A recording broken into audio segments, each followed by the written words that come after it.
Hello and welcome to the Morning Update. I'm Tina Quinn. A nurse has been charged over a video filmed at a Sydney hospital earlier this month where she and another worker were allegedly recorded threatening harm to Israeli patients.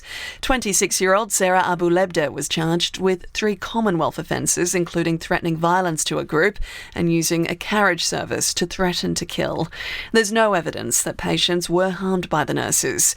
Ms Abu Lebda was granted conditional bail to appear at court next month. The government agency responsible for air traffic control says it didn't hear the warning issued by 3 Chinese ships who've been firing live rounds into the Tasman Sea. Peter Dutton from Air Services Australia has told Parliament the radio warning was sent out on a frequency only monitored by pilots. The Virgin aircraft heard what was said from the Chinese vessel. Air traffic control then passed that through our system and started giving hazard alerting to all aircraft on the frequency. The federal opposition is facing a second day of scrutiny as Labor continues to demand answers about Peter Dutton's share purchases. During the 2009 global financial crisis, the now Liberal leader invested in Australia's big banks, a day before the government bailed them out. A spokesman for Mr Dutton says that he wasn't briefed. The nation's representative body for the insurance industry is calling for a flood defence fund to future-proof the nation's most at-risk catchments. The Insurance Council of Australia wants a $30 billion investment from the federal government over the next 10 years. Chief Executive Andrew Hall says the measure will put downward pressure on premiums. To reduce the risk to those properties, build the infrastructure that's needed, and seek to normalise the cost of insurance in those areas. Overseas, and Britain's Prime Minister has announced what he's called the biggest sustained increase in defence spending since the end of the Cold War. 2 days before he's due to meet with President Donald Trump in Washington, Keir Starmer has told the House of Commons that the UK will raise defence spending from 2.3% to 2.5% of GDP by 2027. The extra money will come at the cost of international development aid. The Vatican says Pope Francis is showing slight improvement as he's treated in hospital for double pneumonia and mild kidney failure.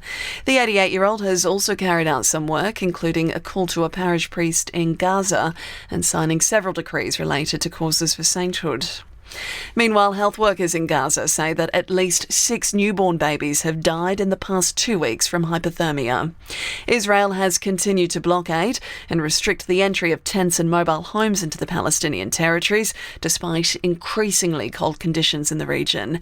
It comes as the IDF continues to expand its offensive across the occupied West Bank, storming and opening fire in the city of Nablus. And a growing number of Australian businesses are pushing an end to work from home arrangements. A survey shows 39% of companies have now mandated 5 days a week in the office this year. That's a 3% jump on last year. Club boss Jeff Dennis says if they sign the 24-year-old, they'll draw an experience with Nathan Cracker, who played with them after a stint in jail before reviving his career at Collingwood. That would have been tremendously controversial at the time. And there would have been so many very similar internal and external conversations to address it. Now, regardless of what happened on the field and the grand final win, regardless of that, I think everyone would agree that Andrew Cracker's become a very, very capable individual. In entertainment news, and more than 1,000 music artists, including Kate Bush, Annie Lennox and Cat Stevens, have put their names to what they're calling a silent album.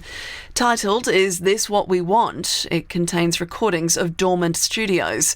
The album's composer, Thomas Hewitt-Jones, has told the BBC that artificial intelligence is destroying original music and that the album is a protest. Generative AI competes with the work that it's trained on and the people behind that work. Copyright protects our work, but also it enables us to create new music and create great content. It's absolutely terrible that the blue chip companies are effectively going to be profiting from all our work.